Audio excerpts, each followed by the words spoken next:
Welcome to Unlocking Empowered Motherhood with Miss Leah, a supportive space for badass moms to help each other tap into our power as mothers and not get lost in the day-to-day struggles of parenting. We're so glad you're here.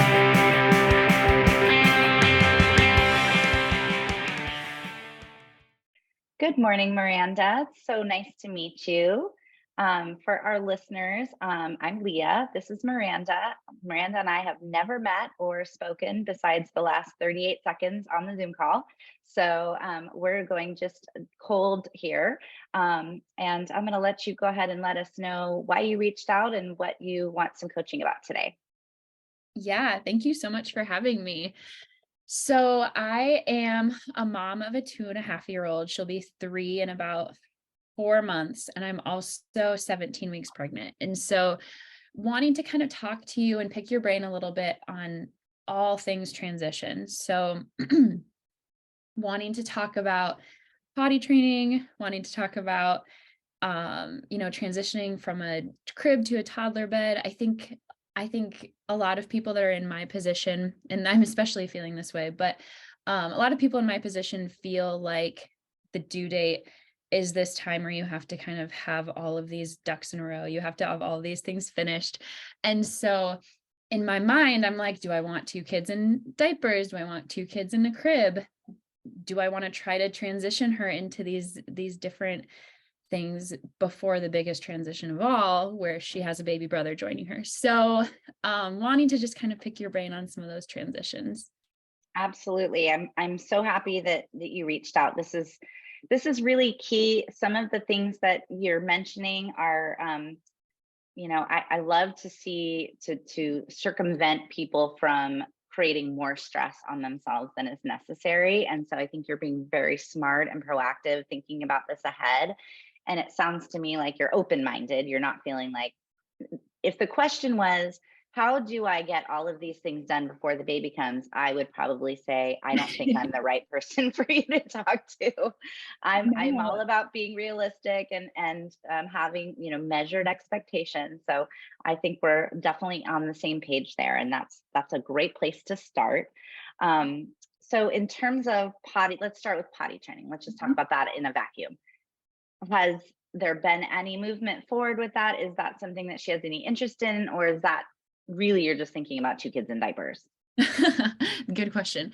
So, and I should maybe caveat this too with our 2.5-year-old joined our family through adoption last year. And so went through a massive transition last year where just before her 2-year-old her second birthday, she joined our family. And so Wow. yeah, and so when she first joined our family, she was really interested in potty training, and I just could not do that transition at the same time. I was like, I don't want to bring her into our family.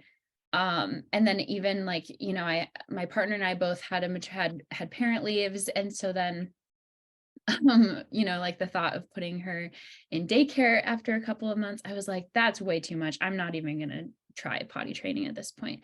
And so then, over a period of, the last 7 or 8 months or so, she has showed some interest, but not a whole lot. Like in the last few weeks, she's been more interested where she wants to sit on the potty every once in a while.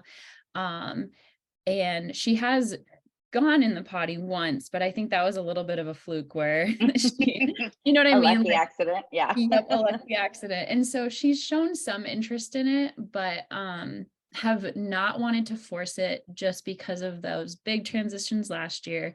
And then finding myself kind of in the middle of like, all right, new baby's not coming for another, 5 months. So is this the time? Is it the window? Yeah, Yeah. absolutely. Yeah, and I think that's a natural time that it could be on the horizon for you. I think the first thing I would tell you is definitely not to be married to any of that. Like if it's not time, that's completely Yep. fine. Especially hearing, and congratulations on her adoption. That's huge. My sister was adopted, so that's a very close. I always gives me a chill when somebody tells me that. But you have another element with an adopted child too. She's going to be experiencing a new sibling. And she also, deep down inside, whether she understands it or not, is going to have another set of issues that other children will not, that were born biologically from you. Mm-hmm. So I think you're smart to sort of take gentle steps forward with her and really let her lead the charge as much as possible. Is she in school right now? Is she in like a preschool program or something? Yeah, she's in a preschool. Yep.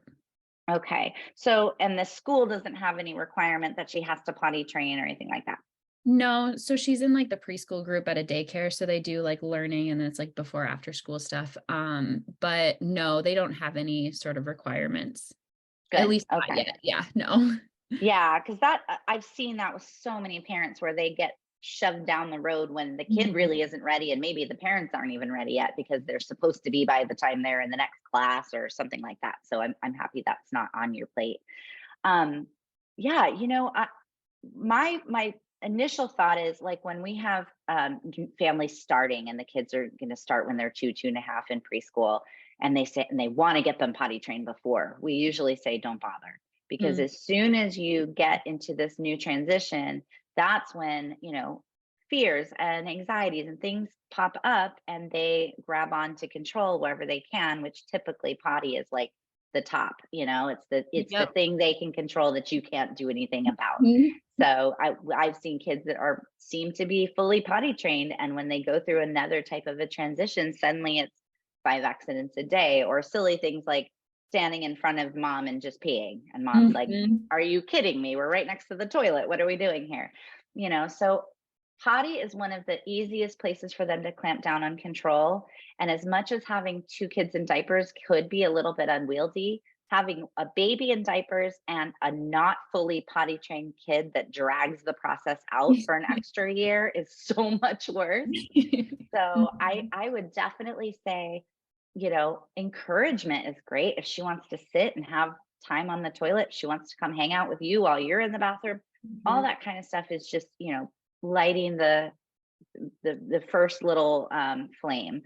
And once she is in earnest, more emotionally ready, you will know it because she will start to talk about it and she will want to Mhm. do it. She'll see friends at school using the toilet. And um, you know I don't know her, so would you consider her to be strong? Is she a strong-willed child? Is she Yep. like okay, yeah. So, and the answer to that is almost always yes. Every time I ask people that, they always go, "Yep, they are." Mhm. And that's fine. That's gonna serve her really well one day, right? Oh, yeah. Um, but as soon as you start to push, you're gonna get pushed back. And just by the kind of the look on your face, I feel like you knew that already. Like I Oh, think so. Maybe you want permission to wait, and that's right. also something I can give you. Sure. And I guess one of the questions I have too, just like a follow-up question is like, how will I know when she's more ready? And like, is it gonna confuse her if I try to start like igniting some of that spark, rather than just I've had friends who will kind of just be like cold turkey, this is the weekend we're doing it. Um, and so I think that I was just curious, like, is that going to be confusing if we're like, we do diapers and you kind of sit on the potty sometimes? Should I be doing it more cold turkey? Yeah, I think the pitfall to cold turkey is that that's your timeline. That's you saying you're potty training now. This is what we're Mhm. doing. And that's great if it works. Sometimes it will work.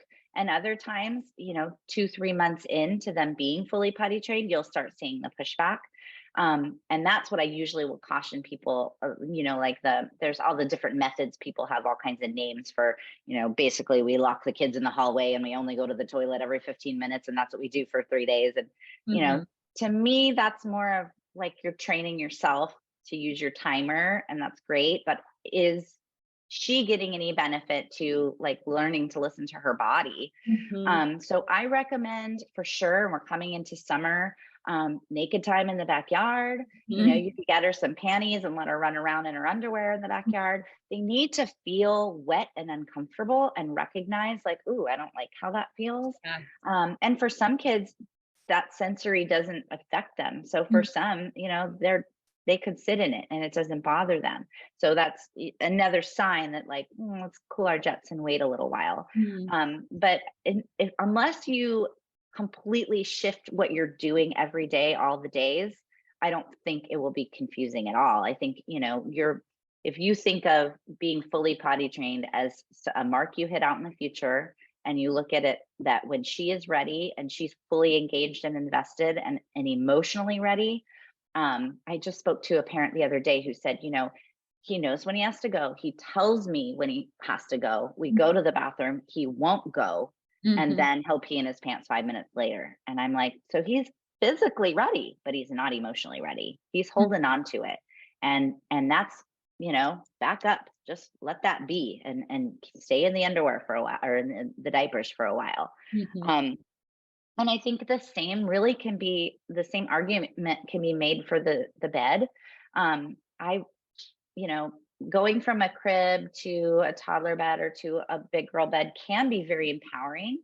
Mhm. If that's something you want to do, I would almost say do that before the baby comes, but not right after, because there's going to be Right. so much transition that you don't want her to feel like she's been unseated. She's Mhm. already going to feel that way. Every Mhm. child, especially little ones like under 4 that are having a baby join, suddenly they're not the baby anymore. And so Mhm. that is something different for them. So how invested are you in that process? Like, what is her nighttime like, and how is sleeping going, and Mhm. all of that for you guys? What's that like? She's always been a really good sleeper. Like, really just I there have been a couple of nights here and there, mostly like when she's not feeling well or something, where she'll wake up in the middle of the night and we'll bring her to our bed. Or she'll just like need to be close to us and then she'll go back to her crib. But I know that there are some parents who don't want to get rid of the crib because they're like, then my kid will like get up and wander the house or something. And Baby jail. Yeah. yeah, for real. And I'm not really concerned about that with her because she really is a pretty good sleeper. I mean, I put her down at 8:30 last night. She slept until 8 this morning. And it just like didn't even wake up in between. And so Wow. um yeah, and if she does, she just puts herself back to sleep. But so I could see her being a kid that like we transition to a toddler bed or something, and then she does just fine. But then like maybe when it's time to bring the crib up for baby, then that's when she would struggle. Mhm. But Mhm. at the same time, um, I mean, the plan right now for the new baby is we have like a bassinet that hooks up to our bed. And Mhm. um, so the plan would be that our daughter stays in her room. But I could see her having some problem with, or like having some hardship around like baby gets to sleep with mom and dad and like be Mhm. in the bassinet. And so I think that there's a part of me that just like I'm trying to brace myself for any of those issues and like just know that it's probably going to end up happening, but also wanting to not make, I don't know, that those first few months of postpartum miserable for me, where I have a toddler that's now used to a toddler bed, but then getting up at night because she maybe hears us or she hears the baby Mhm. crying and then she wanders into our room or something. And then suddenly I have 2 kids in my bed. I And so think there's a lot to be said for listening to your instincts, and your instincts are speaking pretty loudly to you. I mean, sometimes I don't know. It's like I want to say to somebody, you don't really need me on this call. Like you already know what's possible. And I think what you're saying makes a lot of sense. The first thing I thought when you said she's such a good sleeper was, well, if it ain't broke, don't fix it.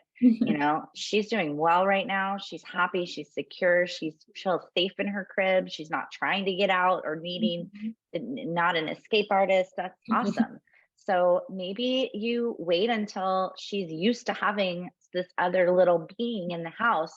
The mystery of it goes away as soon as the baby's here. And then she can start saying, like, but it's like it's not really real until, how they say, like, moms become moms as soon as we're pregnant, and dads become dads as soon as the baby's born. Like when this child is tangible and your daughter can look at him and say, okay, now I see what this is. right. She can come to a place of acceptance. And not to belabor the point, but going back to, the adoption piece, I think, Mhm. making sure that she feels super duper secure in her space, Mhm. no matter who else lives in this house, and Mhm. making sure that she knows from you, you will always be my baby. Mhm. My child is 11 and I tell them that every day. You're still my baby. You'll be 35. You'll be my baby. I know you're not a baby, but you're mine. You'll always be my Mhm. first one. And that's never going to change.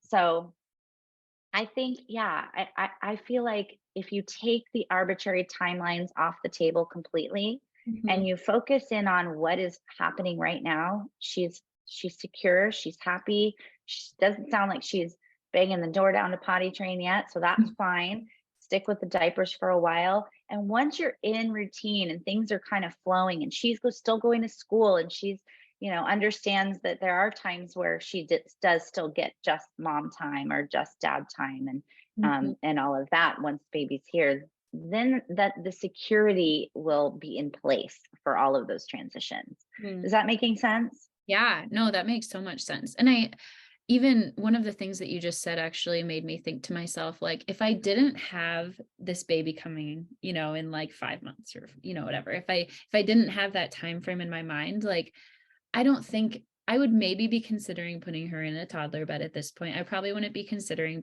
potty training right this very second. And I think that I would probably, I don't know. I think that I just having this timeline is throwing me off a little bit because I feel like, oh man, do I need to have these things done well before this baby comes so that she's not thrown off completely, like having a brand new transition the same month that I put her in like her toddler bed or something. And so I Hmm. think that because of having that timeline, and it's forcing me to kind of almost push up my other imaginary time frames and thinking through, um, like, do I need to do this now so that she's prepared and ready? But when you take that out of it, it takes less pressure off of it, I guess, too. Yeah, I mean, you're already going to be learning to juggle two children, and that is that's a lot. That's already enough. And to not have someone, having with several accidents a day, or knowing that there is now they have a powerful tool they can use to get your attention real fast. Hey, Uh-huh. mom, I peed again. What are you gonna do about that? Got to put the baby down. They it's that survival instinct. They will find a way to get the control and the power. And so I think you'd be much better served in your next 5 months, really just spending time with her and reading stories and having one-on-one and playing and maybe like visiting friends that have babies and just kind of getting used to being around other babies and it sounds like she's in school, so she's used to being around other children. Mhm. But it's a whole different story when it's a baby. That would probably be a better use of your energy right now. Now, not to say you couldn't make one of those transitions. If I had to pick one, I would pick the bed because she's a good sleeper already, and that can be an empowering feeling. You can take her to go pick out furniture and sheets, and she might be really excited about it. What I caution you, and I will usually caution parents, especially when they're that little, is changing her place in the family with your verbiage. You don't want to say too much like, well, you're going to have to be the big girl now, you're the big Mhm. sister. That's can get a little scary. Like, what does this even mean? What do you mean I have to be big now? Yesterday I could be little, but now Mhm. now everything changes, and what does that look like? So I think if you're just focused on, yeah, you're growing and you're going to be too big for this crib, we're going to get you a cool new bed and you're going to love it. Great. She'll probably be excited. And 5 months is enough time that you can get her into a routine with the sleeping in the bed. If Sure. if you were saying I'm 8 months pregnant, I'd say, oh, just wait. Just wait. Don't do any of it now. There's no point. But definitely if you're willing to wait on potty training, I would wait till, 3 months in maybe to having two kids, and Mhm. once you're in a comfortable flow, because that's going to take you some settling time, you and dad getting into the new routines and figuring out who drops off who and where and all of those kinds of things, and how do we do dinners of foursome now, and everything's going to shift. So yeah, I would for sure take that one, and I would kick that can down the road. Now if she turns around and says, mom, I want to use the toilet, Mhm. strike when the iron's hot, go for it, absolutely. But that's because it's coming from her. If you are letting her create the timeline, then you don't have the pushback and you don't have this like power struggle built in, right? No, that makes so much sense. And that feels more comfortable too. Like even just this time frame that I have in my mind of like, all the things I need to get done in the next 5 months. Like, absolutely. I think that that takes some, Yeah. yeah. Good. Good. Yeah. You've got enough pressure. You're making a person right now, and that's a lot of work. Currently forming fingernails. So, Oh my gosh. Yeah. Oh gosh. Feels like a million years ago, but I remember that so well. Yeah, I think your approach makes a lot of sense. And I think, sometimes people do just need permission to not like hit the marks at the certain time. There are no certain times. There Mhm. just are not. And people like to create those timelines because it makes adults feel like they can check the thing off the to-do list. But that stuff can backfire so hard that it is absolutely not worth it sometimes to do that front end work. And then you find out, well, now she's 4 and she still, doesn't poop on the toilet, only in her diaper. And you're like halfway in this purgatory land for so long. So yeah, I always tell people, I promise you, she will not go to college in diapers. It will happen when the time is right. And if she's in school and she's seeing friends that are potty training can happen anywhere from 18 months to 4.5. I mean, I see the whole gamut. And I think a lot of times what we see is when we push, we create a situation for them to push back. And it's usually incredibly frustrating for the adults. And now you have this whole big fight every day that you would have never asked for and never would have wanted. And it takes a process that could be pretty simple and makes it really long and stressful. So if you're looking for simplicity, toss it down the road. You don't need to worry about it yet. No, that's helpful. Good. Any other tips you have for like preparing her for baby coming? She's fully convinced that she also has a baby in her tummy. And so Oh, sweet. she talks about, I mean, now you can actually see my stomach grow. And it's just funny because she'll point out, baby in mommy's tummy, baby come out of mommy's tummy. And then she'll say baby in my tummy. And it's just, but it's a cute conversation, and that's pretty much like it right now. I think that's fine. And I think, any place that you can include her is key. She's going to be the little voice in the back of her head is like, okay, but where do I go now? Like, where do I fit in this family? Because I was the baby and now here comes another one. And so, like I said, I caution you with too much big girl talk and expectation, sort of that heavy-handed big girl talk. I mean, you can empower her all day long and let her try things, and certainly, but I would include her in as much as you can. Take her shopping to go pick out baby things. And I think really powerful messages are visiting with friends with babies and letting her just kind of see and experience what they are. It's such a foreign concept. It's like just this, this thing we talk about, and we talk about it like more than anything. And especially as you start getting bigger, that and build in some routines now that you can continue on once the baby's here, that are focused on, and I never asked her name. What is your daughter's name? Sani. Shawnee? Sani.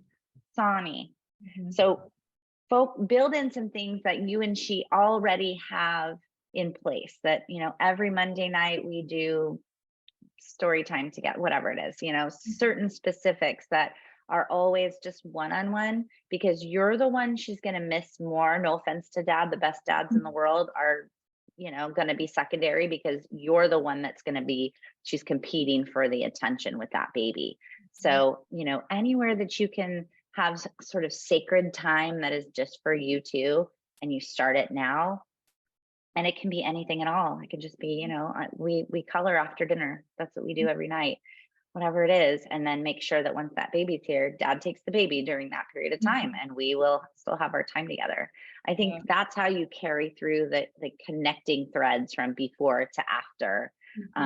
But, the biggest worry is that she's going to feel displaced. So, and to some degree she will, that's just part of life, and learning that actually, you are growing and you are in a different space now. And once the baby's here and you're in routine, and maybe by then she is in a toddler bed, maybe she is ready to potty train. Now she can like embrace being that big kid and know that she's not losing you in the process.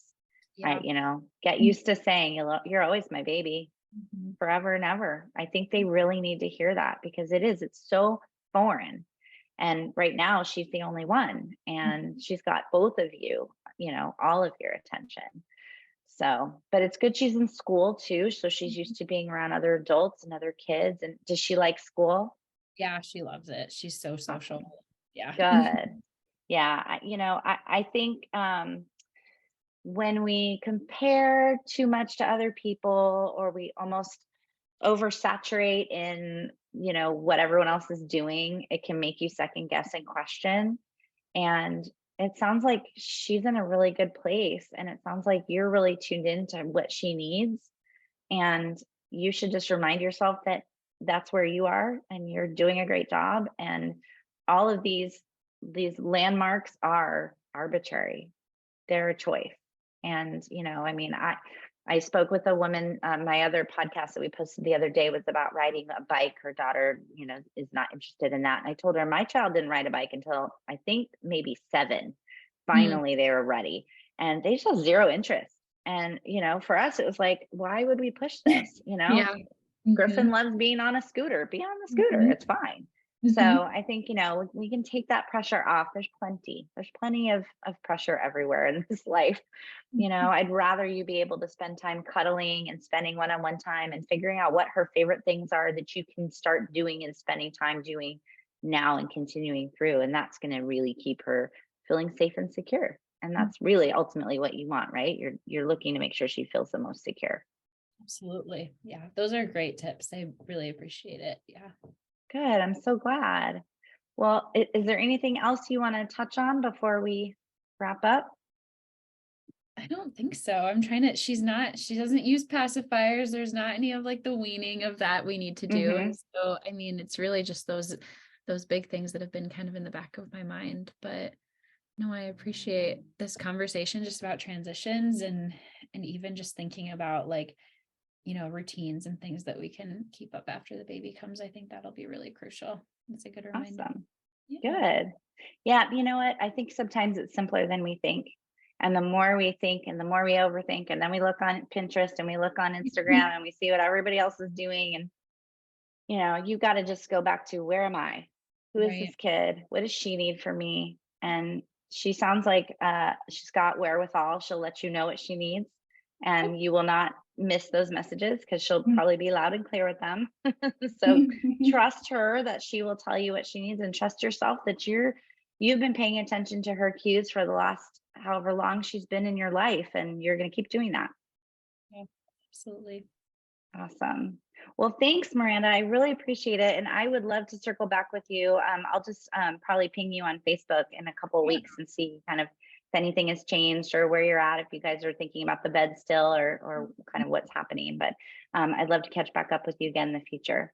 Yeah, I'm sure I'll have more questions for you once baby actually comes, and maybe we'll do a follow-up episode then. That'll for sure. Mother of 2 episode. I love it. That would be lovely. We'll definitely have to do that.